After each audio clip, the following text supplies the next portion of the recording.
పితా పుత్ర పవిత్రాత్మ నామమున ఆమెన్. ప్రభువు మీతో ఉందురుగాక. పునీత మత్తయి గారు రాసిన పవిత్ర సువిశేషంలోని భాగము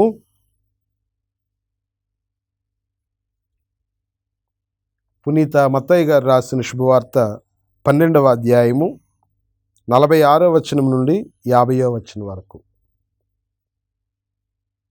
యేసు ఇంకను జనసమూహముతో మాట్లాడుచుండగా ఆయన తల్లియు ఆయన సోదరులను అచ్చటికి వచ్చి ఆయనతో సంభాషింపకోరి వెలుపల నిలిచియుండిరి. అప్పుడు ఒకడు, మీ తల్లియు సోదరులు వచ్చి మీతో మాట్లాడుటకై వెలుపల వేచి ఉన్నారు అని చెప్పాను. యేసు అతనితో ప్రత్యుత్తరముగా, నా తల్లి ఎవరు, నా సోదరులు ఎవరు అని తన శిష్యుల వైపు చూపుచు, వీరే నా తల్లి సోదరులు అని చెప్పాను. మరియు పరలోకమందున్న నా తండ్రి చిత్తమును నెరవేర్చువాడు నా సోదరుడు, నా సోదరి, నా తల్లి అని పలికెను. ఇది క్రీస్తు ప్రభుని సువిశేషము. క్రీస్తువా మీకు స్తుతి కలుగునుగాక.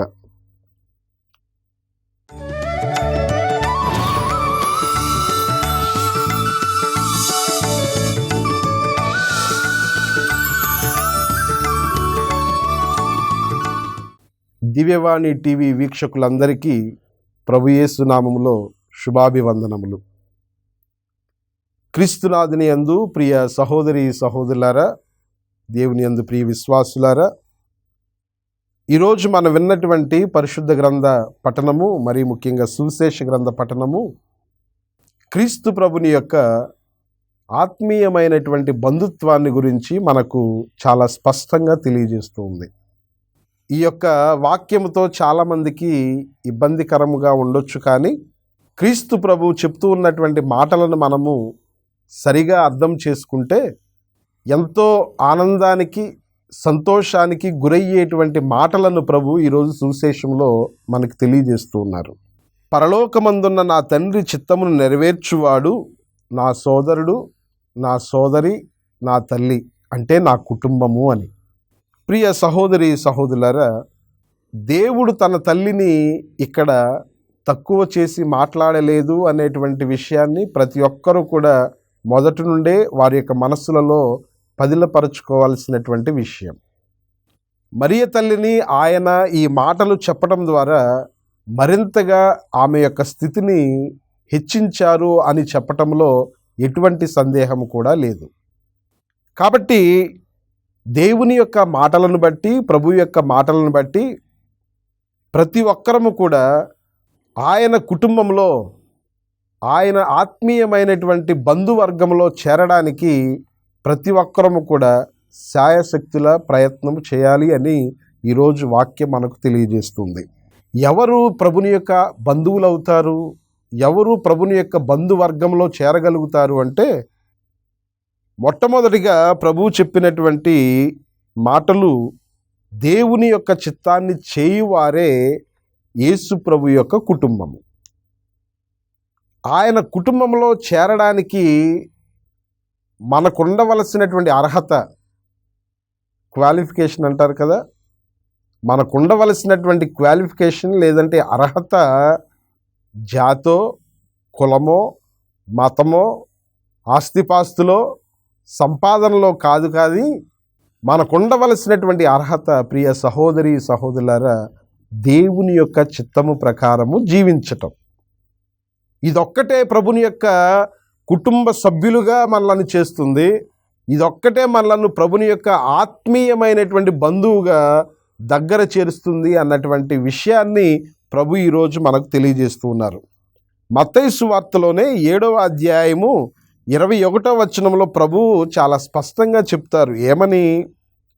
ప్రభు అని నన్ను సంబోధించువాడు ప్రతివాడును పరలోక రాజ్యంలో ప్రవేశించడు, కానీ పరలోకమందలి నా తండ్రి చిత్తాన్ని నెరవేర్చువాడే పరలోక రాజ్యంలో ప్రవేశిస్తాడు అని.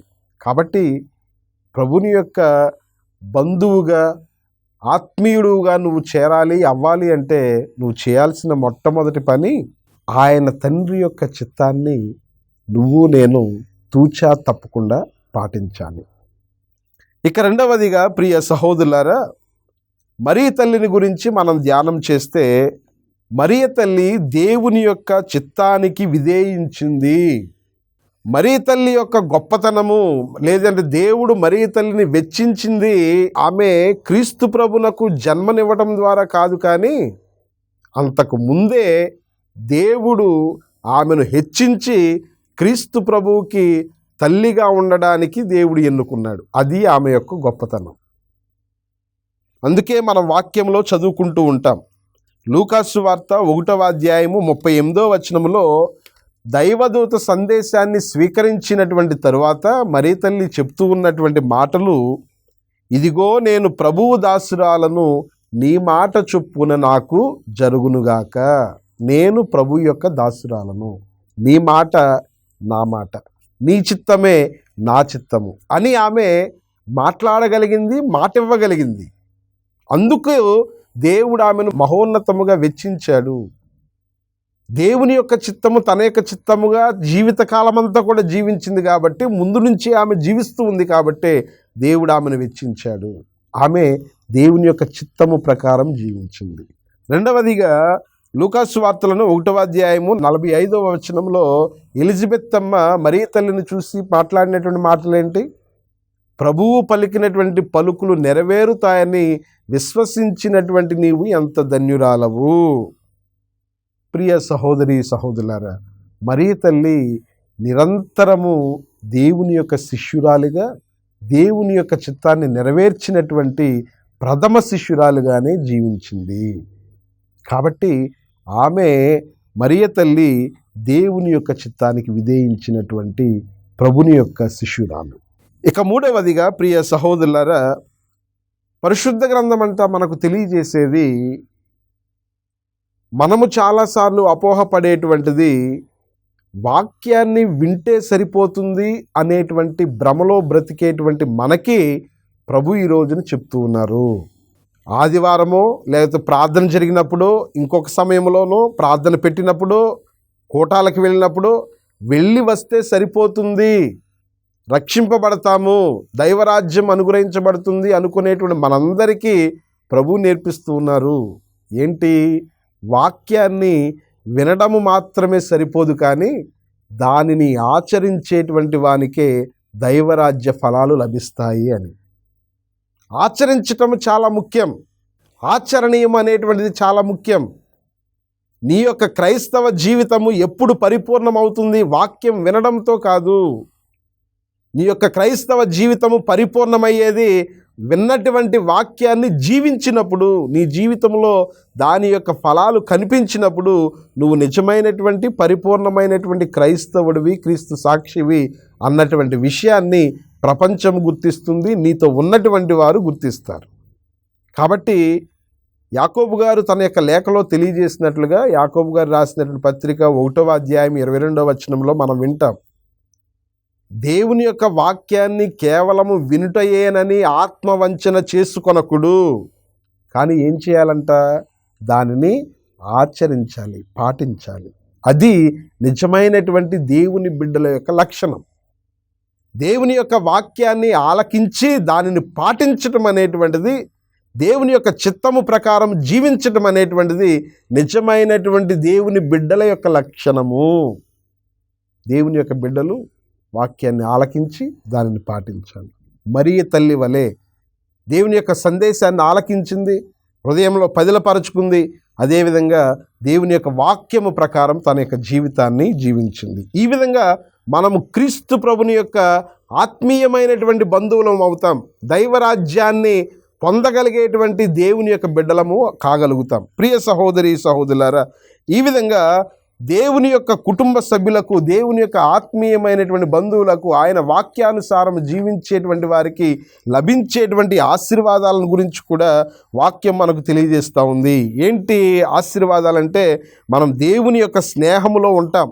యోహాను గారు రాసినటువంటి శుభవార్తలో 15వ అధ్యాయము 14వ వచనంలో మనం వాక్యాన్ని చదువుతూ ఉన్నట్లుగా, నేను ఆజ్ఞాపించు వానిని పాటించినచో మీరు నా స్నేహితులై ఉందురు.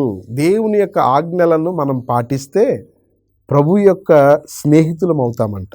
అదేవిధంగా యోహాను గారు రాసినటువంటి శుభవార్తలోనే 1వ అధ్యాయంలో 12వ వచనంలో మనకి వాక్యము చెప్పబడుతూ ఉంది. ఏమని అంటే, ఆయనను అంగీకరించి విశ్వసించిన వారందరికీ ఆయన దేవుని బిడ్డలకు భాగ్యమును ఇచ్చెను. ఆయన బిడ్డలమవుతాము.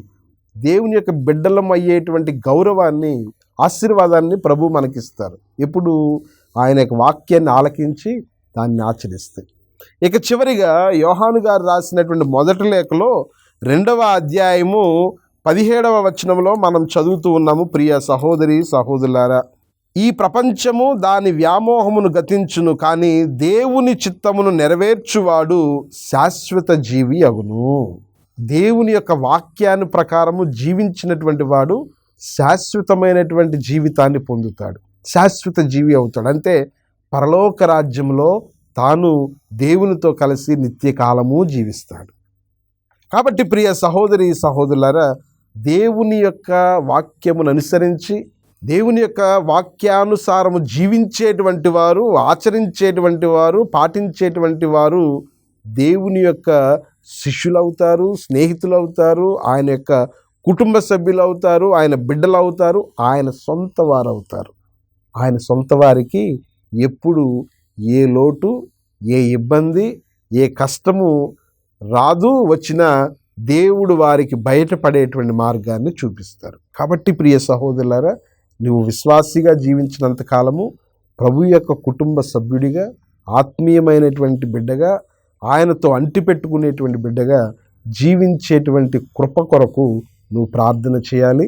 మనందరం కూడా ప్రార్థన చేసుకుందాం. ప్రభువుతో మనం ఎల్లప్పుడూ కలిసి నడిచేటువంటి విశ్వాసాన్ని దయచేయమని దేవుని యొక్క కృప కొరకై ప్రార్థన చేద్దాం. ప్రభువు మనందరినీ దీవించునుగాక. చిన్న ప్రార్థన చేసుకుందాం. తలలు వంచండి. కృపా సత్య సంపూర్ణమైన దేవ, దయగల సర్వేశ్వర, నీవు మాకిచ్చినటువంటి కృపను, ఈ యొక్క జీవితాన్ని బట్టి వందనాలు తెలియజేస్తూ ఉన్నాము. ప్రభువు, అనేకమైనటువంటి సార్లు స్వార్థము చేత, గర్వము చేత, అహంకారము చేత మేము నీకు దూరమై జీవిస్తూ ఉన్నాం. ప్రభువు, నీవు లేకుండా మేము లేమనేటువంటి విషయాన్ని మేమందరం కూడా గ్రహించుకొని నిన్నే అంటిపెట్టుకుని జీవిస్తూ నీ యొక్క చిత్తానుసారం మా యొక్క జీవితాలను నడిపించుకునేటువంటి కృపను దయచేయమని మా ప్రభువైన క్రీస్తు ద్వారా అడిగి వేడుకొనుచున్నాము తండ్రి. ఆమెన్. ప్రభువు మీతో ఉందురుగాక. సర్వశక్తిగల సర్వేశ్వరుడు పిత, పుత్ర, పవిత్రాత్మ మిమ్మందరిని దీవించి సదా కాచి కాపాడుదురుగాక. ఆమెన్.